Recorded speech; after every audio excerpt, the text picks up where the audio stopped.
Hey y'all, my name is Tamara Andress. I am your Fit and Faith podcast host. I'm pumped to be here. Just me, no words, no scripts, no intros, no outros. I love authenticity. I hope to breed vulnerability. And I usually do this alongside another dreamer, mover, shaker, entrepreneur, passionista is what I love to call them. If you're a dude, then a dude. But I am loving just coming together in community with other people to share their high and low stories, to share their journeys to comeback, because I believe ultimately that's where God would have us. He would have us on the mountaintop. And even though we learn a ton in the pit and in the valley, God would want us right now, especially in this season of life, in this time of our culture, to shine. And so here I am. I want to teach you how to shine. I want to be alongside you when you get your glow. I want to catapult you into your calling, whatever that is.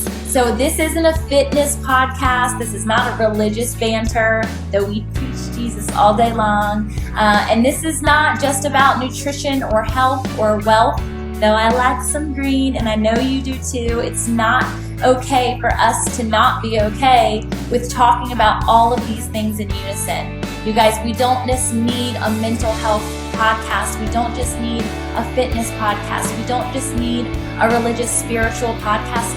It needs to blend. This is what Fit and Faith is all about. It's all about creating alignment, connectivity. It's about pursuing your wholeness and claiming it over your life and over the lives of the loved ones that you have around you in your community. So thank you for tuning in. I would love to get to know you more. You can like, review, subscribe, whatever it is. Send me an email, DM me. It's me. I have an amazing team alongside me, but you guys are getting me for now. So enjoy. I'm so pumped to have a coffee conversation with you, is what I'd love to call them. Don't have my coffee right now, but I have it in my system, as you can see. All the love. Let's do this together and keep going for your dreams, y'all.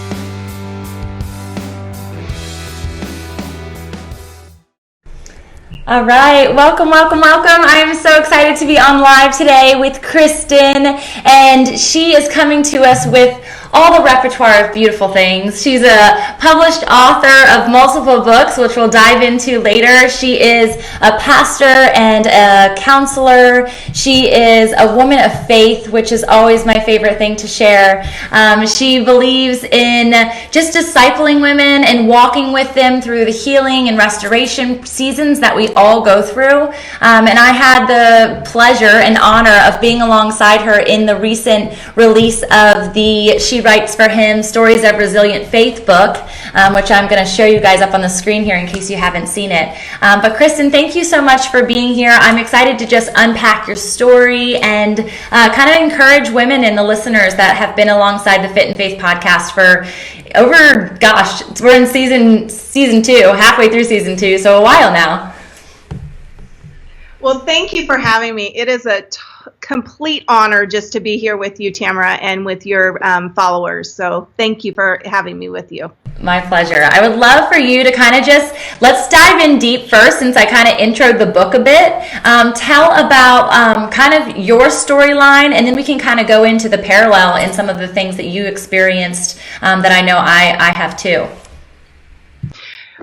Great. So in the book, I'm talking about shame, and that really comes from my experience. I wasn't raised in a Christian home. I was raised by a single parent, and looking back, I can see all the things that really set me up for some of the things that happened in my life.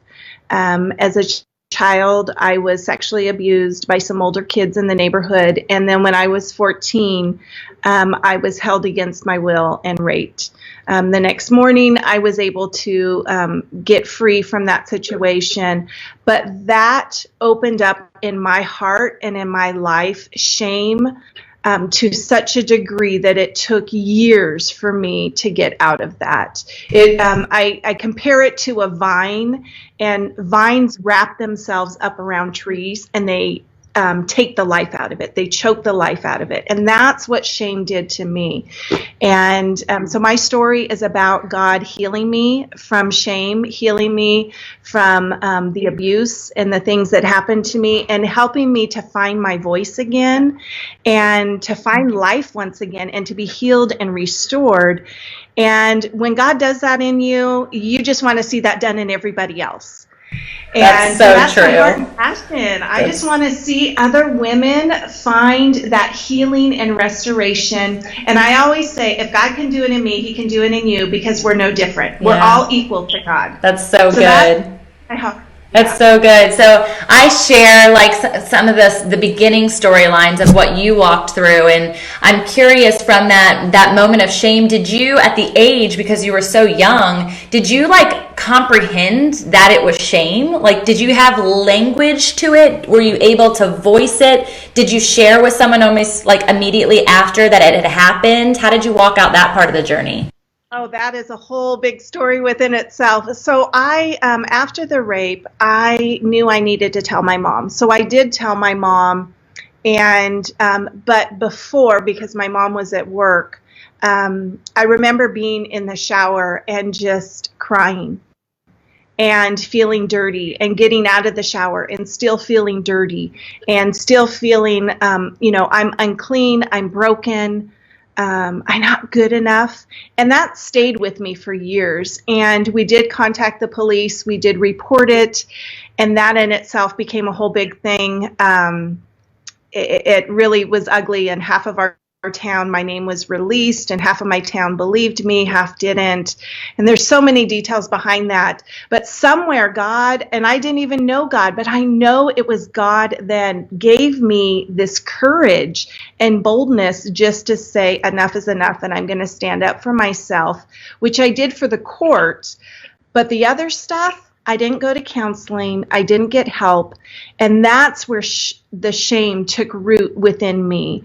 I can remember one particular time I was with a friend, and we were walking down the street, and we were walking from our high school to a place where she needed to babysit, and her car was broken. So that's why we were walking. We're about 15, 16 years old, and there was a remote area that we were walking through, and there was a creek right next to us, and on the other side of the hill was of the road was a cliff, and so it was very remote, and we could see this man walking towards us. And as he's walking towards us, we stopped for a second, because he was a very large man and scary looking to us as young teenage girls. And so she said, should we turn back? And I said, I'll walk on the same side that he walks, because I'm broken. I'm dirty. You're innocent. You've never had anything happen to you. Yeah. And so we did. We switched places. I walked alongside him. He did actually grab me. And then we broke away and ran. He grabbed me inappropriately, and then we just ran and were able to get away. But in that, I felt that I was broken and dirty. So I don't want you to experience what I've experienced. You're innocent, you're pure, you're good. I'm broken. Wow. And that just stayed with me for years, which led me into drugs and alcohol in a pretty heavy way. Yeah.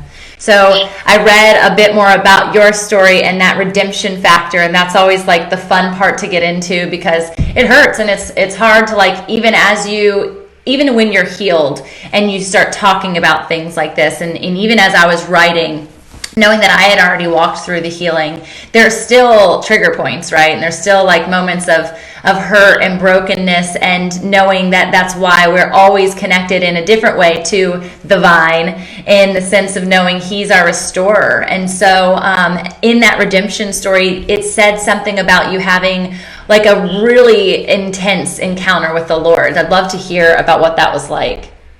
Well, that I was absolutely broken. In fact, the friend that I was talking about that was walking down the road with, she had become a Christian, and her and I was 21 years old, and I really didn't have a lot of contact with her by then.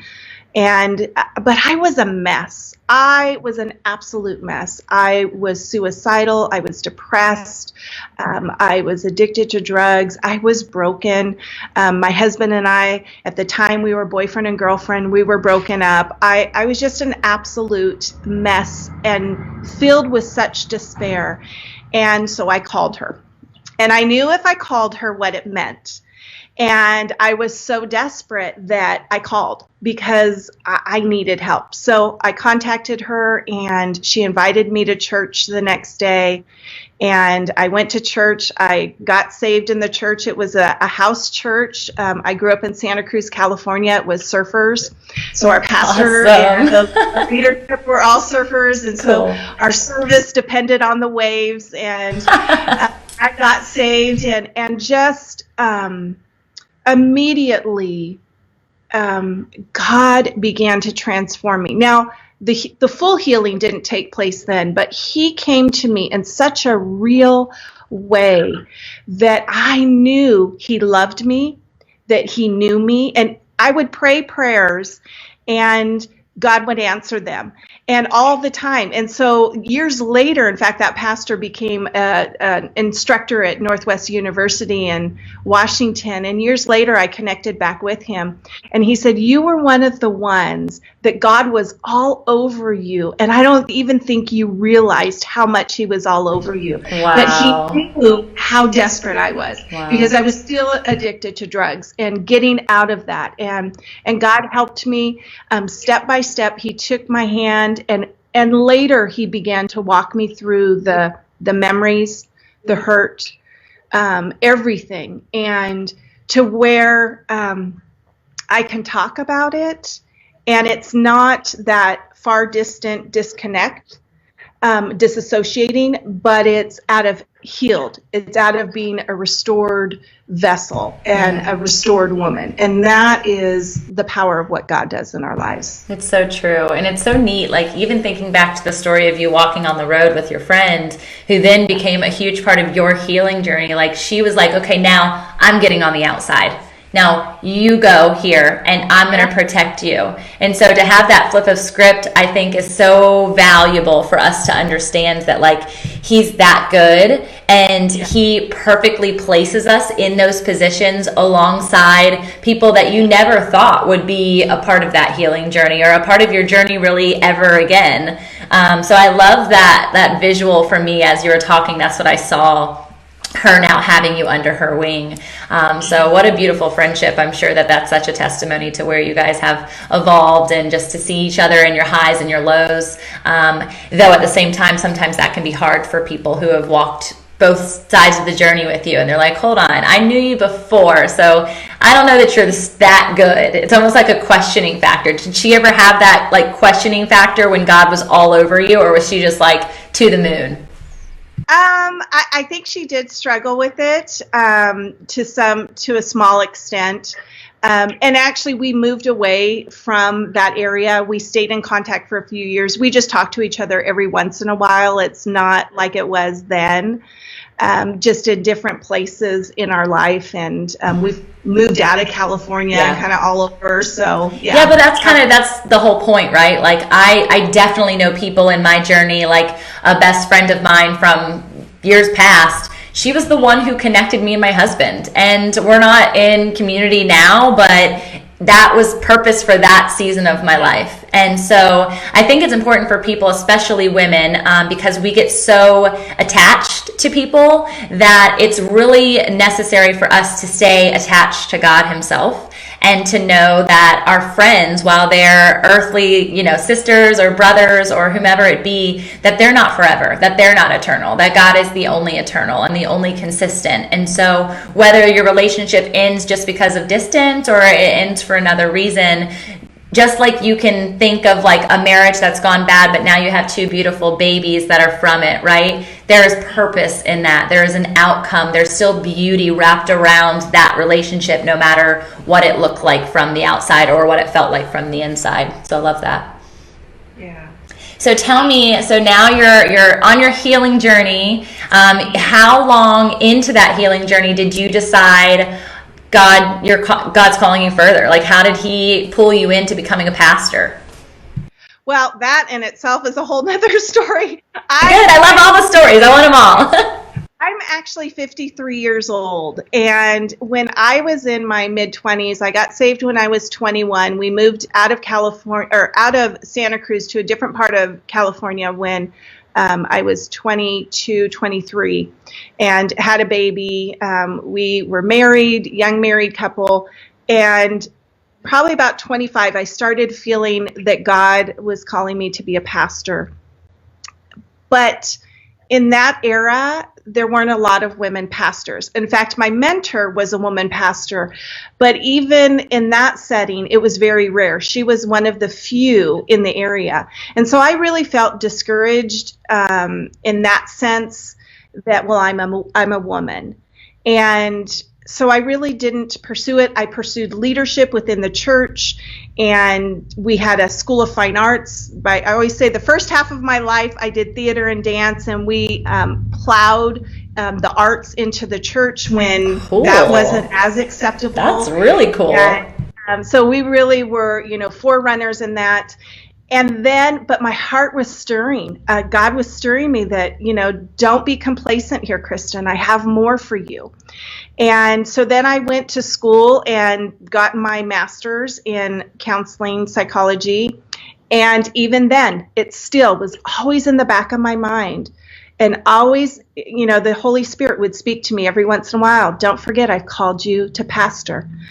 And I finally had a group of women in leadership that saw in me and encouraged me and said, Kristin, I had been speaking at retreats, and they said to me, why aren't you a pastor? And I said, well, because there's really no place for women. They said, no, times have changed. There are places for women. And the denomination I'm a part of, they really have plowed the ground.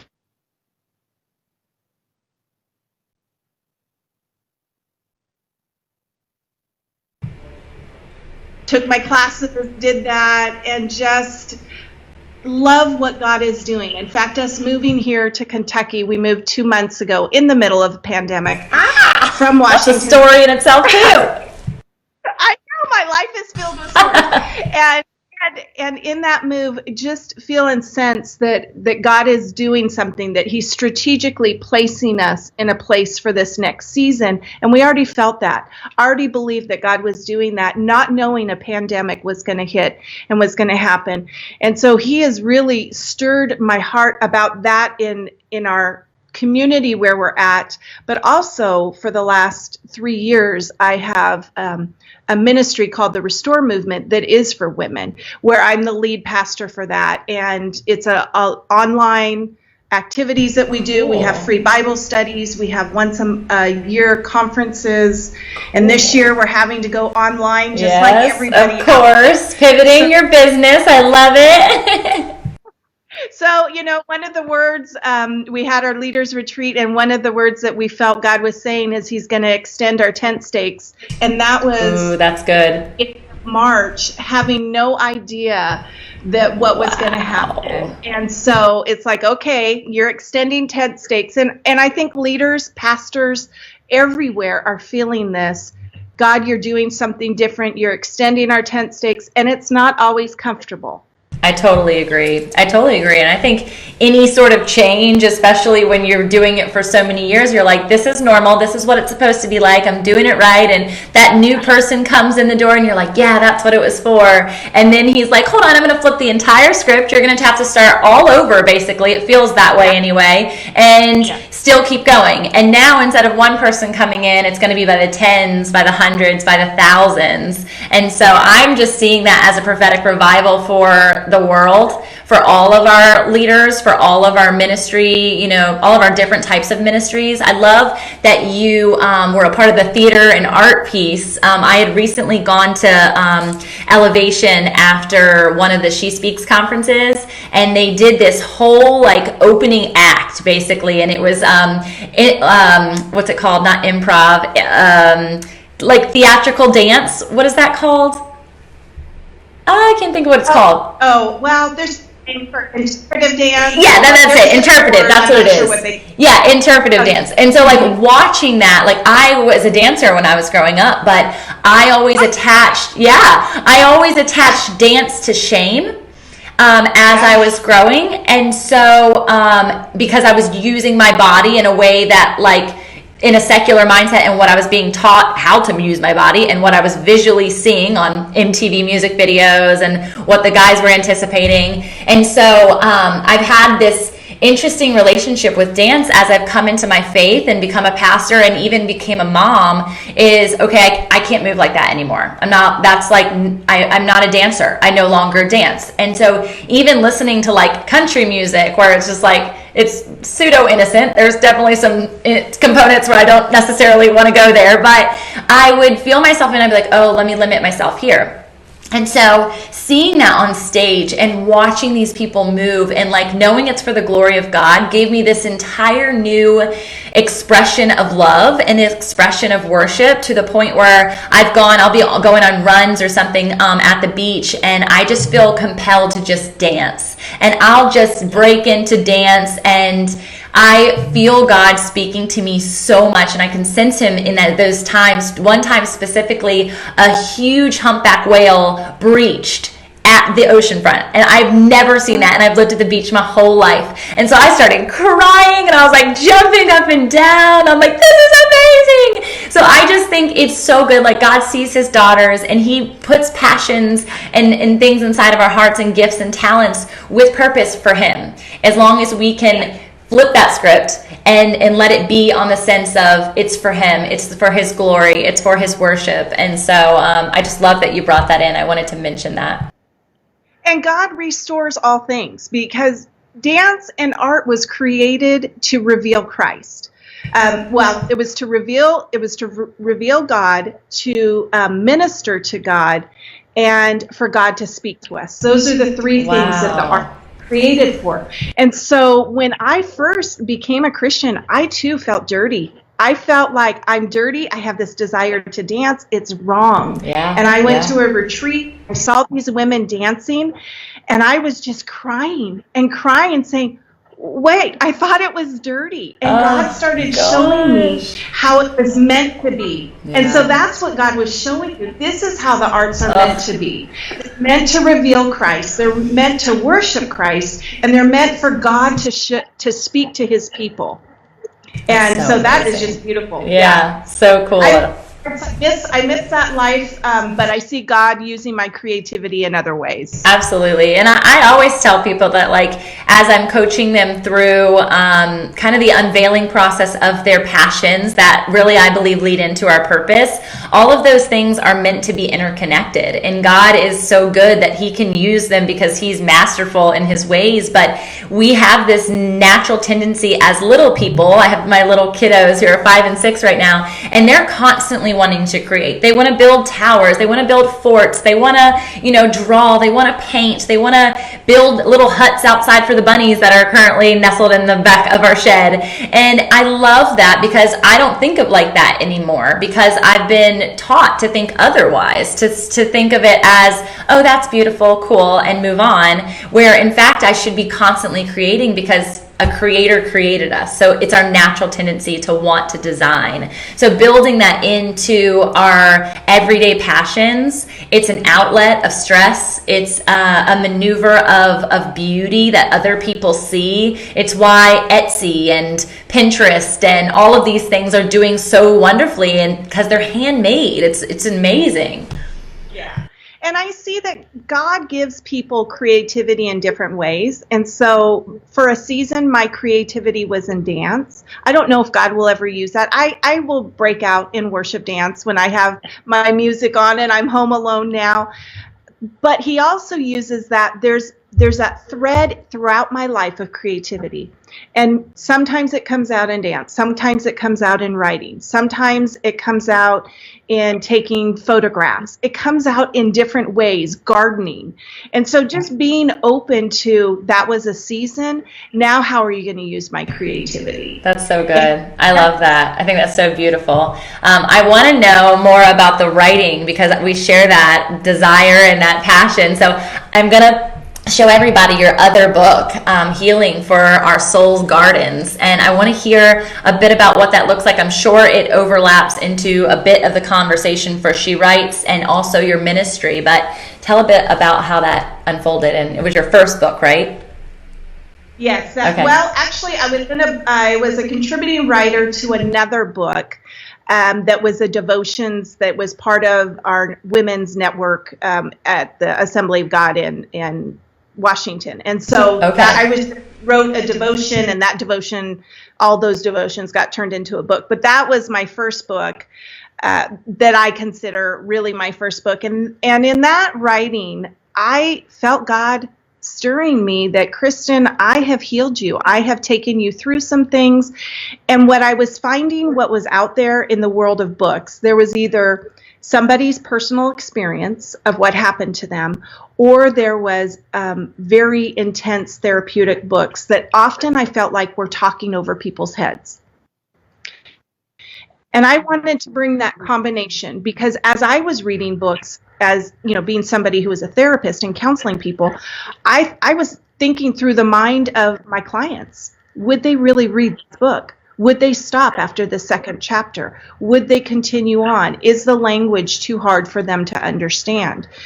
Not saying, it's just because sometimes we get too technical and too wordy in our words that have to do with our field of experience or expertise. And so I wanted to bring that combination of my life experience of a sexual abuse survivor, of the journey that God took me on, and as a counselor. So I brought those together and into this book. And again, here comes the creativity. God gave me this vision through a garden, and I began to write and outline it into a way to where an allegorical way to speak to people that this is what this is like. So shame is a vine.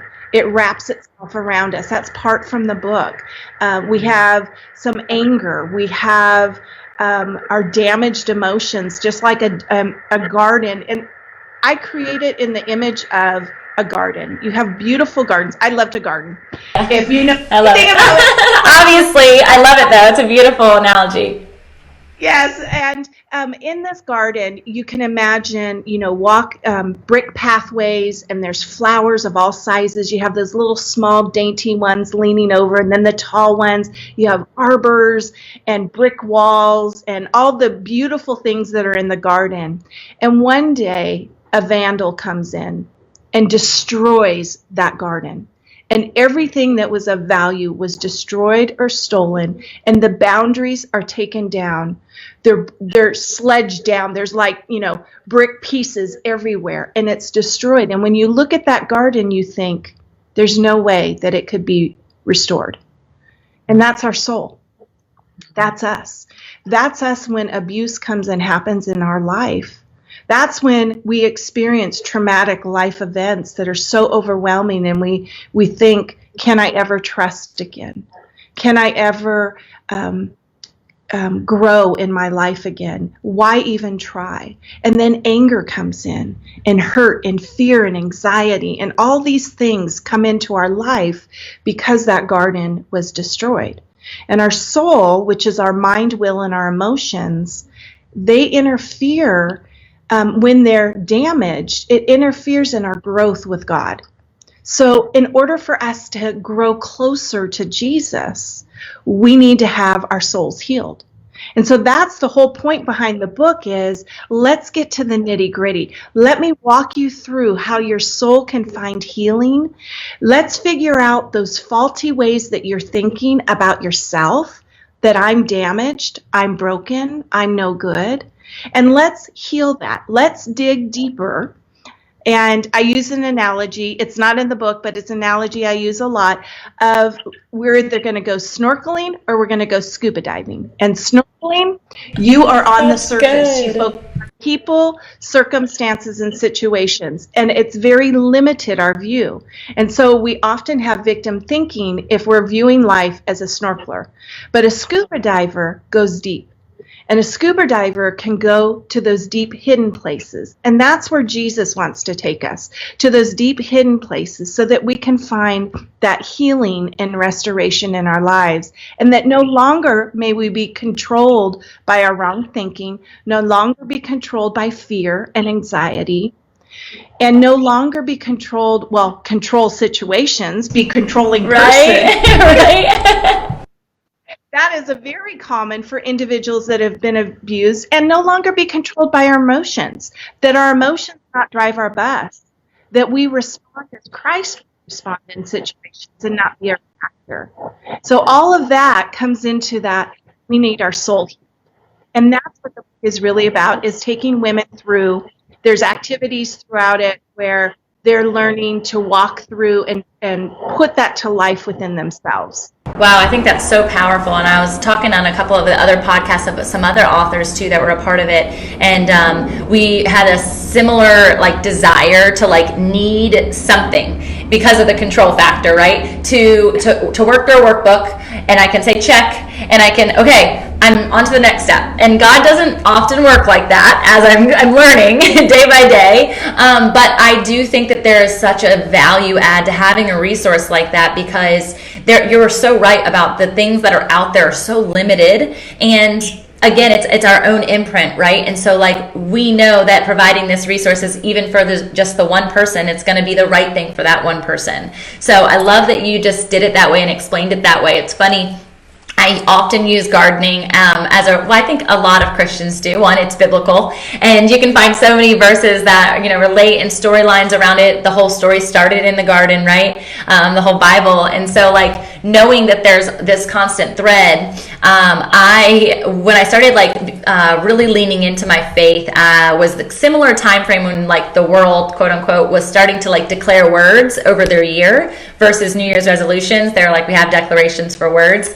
And so I wanted to be a little different. And so instead of doing it by the annual calendar, I did it by my birth year. And so when it was my birthday, I would declare a new word over my life. And I was a baby Christian at this point, and I decided my word was going to be fruitful. Doesn't everybody want fruit first, right? And so whole year I had my word intent bracelet on, and fruitful was there. And God showed up in a really funny way, and instead of giving me the beautiful apple or the low-hanging grapes, I got things like the pomegranate, where you just can't get into a pomegranate. You don't even understand really what the outside texture is, why it's even there, what's the purpose, and there's only a little bit of goodness inside once you actually do open it up. So I had a lot of laughs with God that year, that the following year when it came to my birthday and me discovering okay, God, really unpacking with him, what does this look like? And a lot of times I interweave that word into my ministry,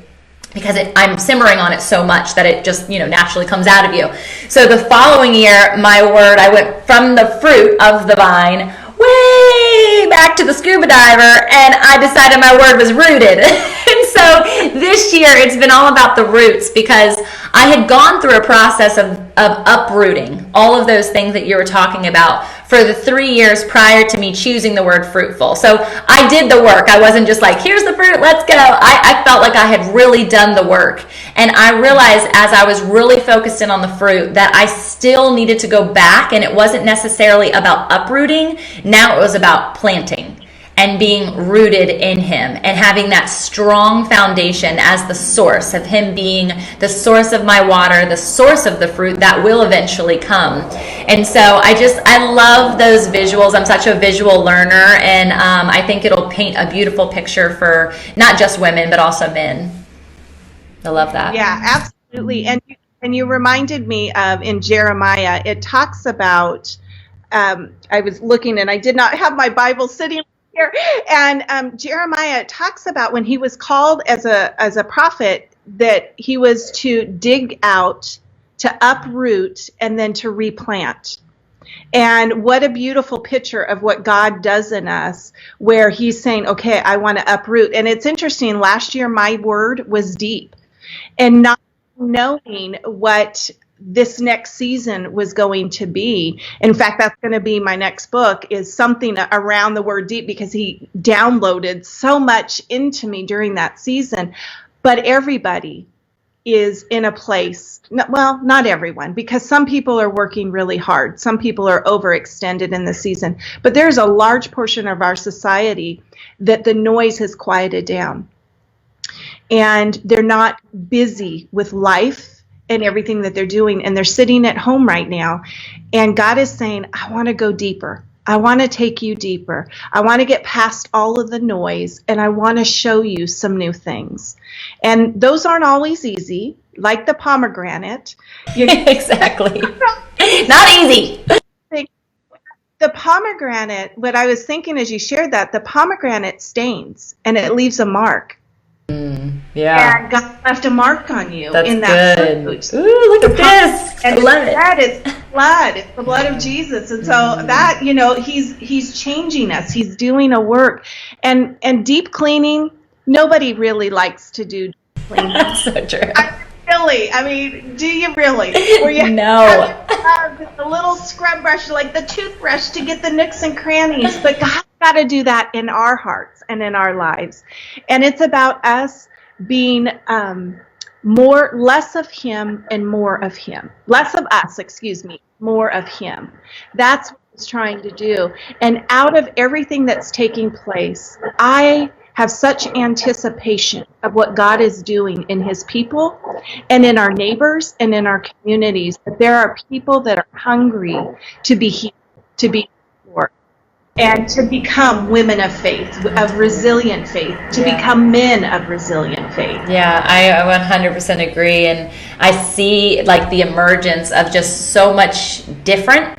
And I know that different is Jesus. And it's just a matter of us like keeping our eyes peeled for like what he's going to be doing through those people and through the changes. And I think it's such a value add. There's been so much like negativity around social media for years, and even today. And it's amazing that he could actually use that tool, and it was intended and so intentional that during a time of isolation, he can still be seen, and that the word, and he is the word, can still spread to the nations, that people have access to sitting at home all day, every day, and just regurgitating these services, these worship sessions, these, the just constant inundation of Jesus. If they're looking for it, if you're looking for it, know that there's access to him at any given point, at any given moment. And resources like the book that she's written, the book that we've written,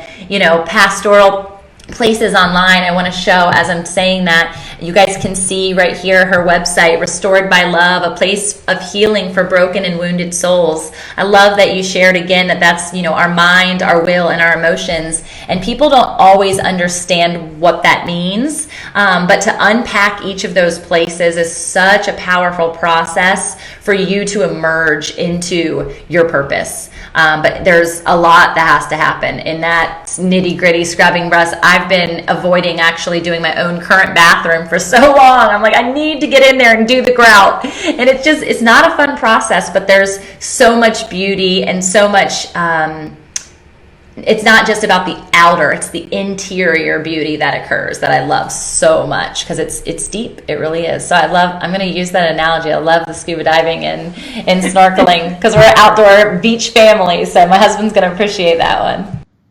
Yeah. And that's how God talks to me, is through images and pictures. And often I will be in counseling and I will say something and they'll say, oh, that's really good. And I'm inside, if they're not a Christian, I'm like, no, that's God. That's so good. That's so good. Interesting. So you're not necessarily a Christian counselor. No, I'm not. I am more so now than I was a few years ago. I was in a community mental health agency. Now I'm in private practice. And interesting enough, I was moving to telehealth, and now everybody's in telehealth. Interesting. It's so good. Half of my clients are Christians. Okay. And half of them aren't. Okay. But God uses me. I know when it's the Holy Spirit speaking to them. So good. And there have been a lot of people that have turned their back on God, that through our conversations of finding resources and help, that they I kind of nudged him back to church and back to God. And so that's been really beautiful to watch. That's so good.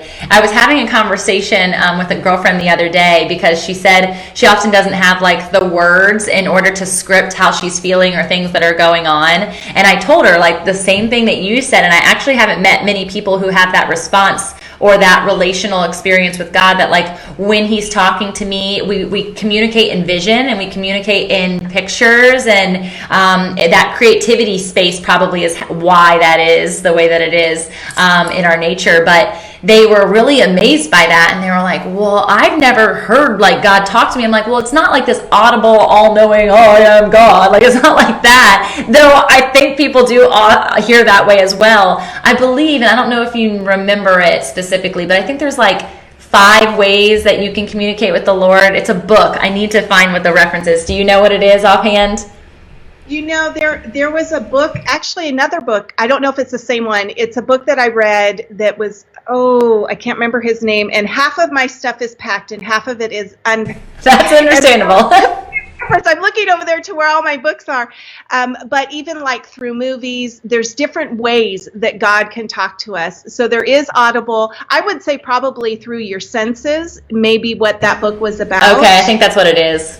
Yep, your 5 senses. That's right, because touch, yeah, that's right. That's exactly what it is. Because I was like, I remember there being 5. I just don't remember what they are. That's probably exactly it, which is the same way as we learn. So he's just communicating as we learn.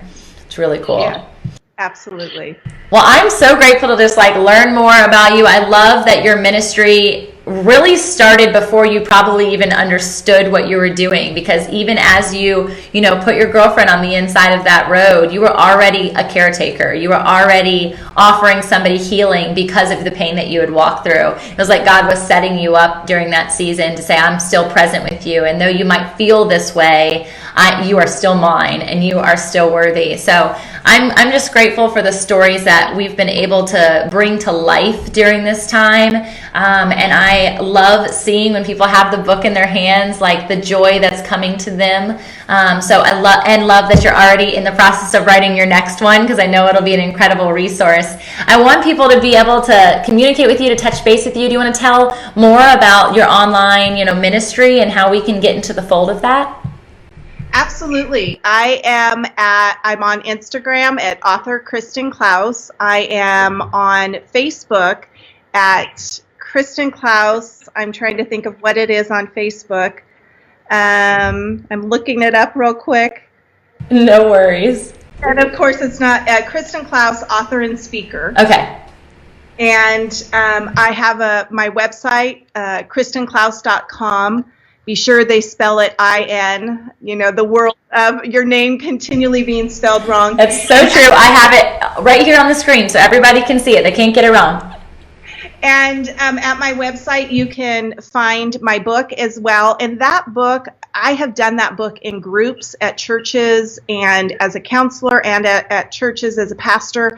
And I've always had women in that group that have not had sexual abuse, but have had other types of abuse in their life. And we just tell them, change the wording around. And so that is my vision, is just to see that as a resource in the church, that churches be a place where women who have been sexually abused can find healing and restoration. Wow, that's so that's good. Definitely something that I would love to see. And I would love for everyone to connect with me, friend me on Facebook, like me, find me. I would love to be a part of your journeys. Yeah, I love that. We have a guest that's on, and she's commenting. She said that the one book that she thinks it's from Beth Moore, and it's called I Know There Is a Discerning the Voice of God, which is like understanding. And then she also has a question to say, do you ever work with clients who don't have insurance, or do you have resources to refer them to? I do. I work with clients all the time that don't have insurance. The thing of a licensed counselor is I'm in Kentucky. I'm licensed in Kentucky and I'm licensed in Washington. Counselors are a little bit different because they have to be licensed in that state that individual lives in, versus a life coach, which I've thought about going and just getting that credentialing as well, which would give me a little bit more freedom. As a pastor, I have seen people as a pastor, so that's a little bit different. Right. So I see people as a pastor and do pastoral counseling as well. Awesome. And that's all accessible under your website, right? Yep, they can contact me through my website. Awesome. Yeah, it's always interesting to me, and I have a lot of women who walk through this from a entrepreneurial perspective of, I know God's calling me into this, and it's a passion of mine. It's also was a pain point that now has, I have great healing in, and yet I don't know that it's the right thing to set as a business versus a ministry. And am I supposed to just be doing it all for free? And so I'd love to hear your heart in that. I have my own perspectives, but I'd love for you to share. Well, I think my goal and my vision and the direction, the way I felt God leading me was I didn't have the tools to help the people that I wanted to help. So I was always, as a dance instructor and the director of the School of Fine Arts that we had, I always worked with teenage girls. And a lot of them would come to me with their stories, but I didn't have the tools to help them. And so that was why I went to become a counselor and then later did become a pastor. I really work on, I do need to provide and pay my bills and do those things, but I am not going to be bound up by just that. And I believe there's ministry as well. So I feel like my life merges a lot. The Restore movement, we do conferences and different things. I never get paid. I'm the one that organizes it, oversees it. I never get paid. I make sure everybody else That's usually the way that it works. Because I want the ministry to grow. God will provide for me, and he always does. He blesses me. Somebody else will ask me to come and speak, and I'll do those events. So I really try to find that fine line that not everything is about that I have to be paid, and that and if God puts it on, I feel like there are people that are on my heart. I have a conversation with them, and I just know I'm supposed to work with them, and financially they can't afford it. I don't let that stop it. Yeah. I just say, you know what, that's okay. That's good. So I may work with them in a different way than I work with somebody counseling, but I'm still working with them. I'm still connected with them because I truly want to see everyone healed. Yeah, I think that's beautiful. And I think that's like where people are drawn to Jesus, is like, it doesn't cost money to be in relationship with the Lord. And when a servant such as ourselves, a daughter, knows him, just like you said from the very beginning, so it's a perfect circle, is you want everyone to know him. When you see the light in the way that we have, you want everyone to know that light. And so this is like our mission, and it's our heart to say, here, like, have him, have all of what I know, because I'm still learning, you're still learning, and we're all still becoming together. We're not, even if you have the title of a pastor, even if you have the title of an author, that doesn't mean that we're any different than anybody else. It's just a matter of, we want to shed light on the areas of brokenness and the areas of dark. And I'm grateful to have sisters along the way that can not only be mentors to me, but also shed light in the lives that I won't be in touch with. So I'm grateful for your ministry. I think it's so powerful. Thank you. And I really want to see everybody walk in the fullness of who God created them to be. So if you have experienced abuse, if you have experienced difficulty in your life, let that not stop you. Pursue Jesus. Pursue the help that you need to find the healing so that you can walk in the fullness of who God created you to be. I always say I'm not satisfied being a pinky, just the pinky of the wholeness of who God. That's so good. I want to be in the fullness. So God, I give you permission to come in and do the work in me so that I can be healed, so that I can move forward and be who you created me to be. And it's not a victim. It's a mighty woman. It's a woman of valor. It's a woman of strength and dignity and power and anointing and authority in the name of Jesus. That's who he's created us to be, for us to go and do the things and to bring people to Jesus and share the love of Jesus with our family, our friends, and our neighbors. Amen. That's a mic drop right there. Yeah. We'll finish strong on that. Yes. I'm actually going to do an outro of the video trailer from our book, and you are such a gift. I'm so grateful to have this time with you, get to know you more. It's so much better when I have your face and your words and your heart versus just your page, but your pages were incredible too. So thank you so much for sharing that story. You guys, I hope you connect with Kristin, again, Kristin, Clouse, and I'll provide all the links for you to do so after the show.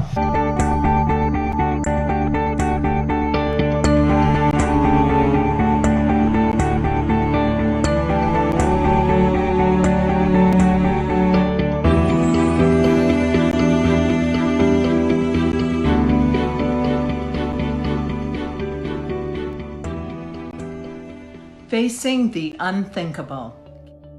Unveiling shame. Hidden beneath the surface. When life experiences define my value. Shushed into shame. My father's daughter. The day the world changed. That time I crawled under my desk. The club we do not choose. The loss of a dream. Lost is findable. When you can't feel your legs. The truth that sets you free. Fear makes the wolf bigger than he is. Disqualified. No pain wasted. Hiding. To the wounded girl inside. Everything is everything. Why do I feel this way? Getting real to heal. Season of silence. Worthless. White-knuckled driver. Done. I changed my mind. The morning after. Prisoner of hope. Betrayed by others, but beloved by God. Dare to forgive.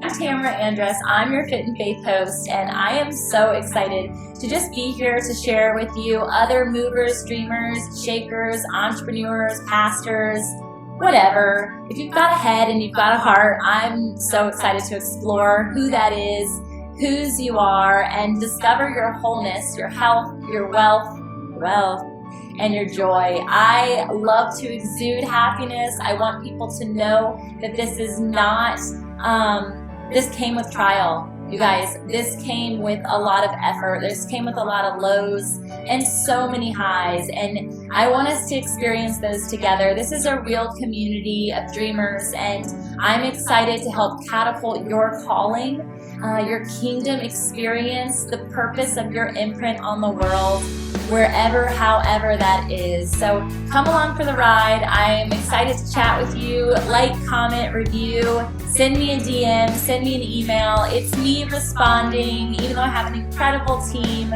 And so I'm just excited to get to know you. Let's connect, let's create community, and let's walk in our calling.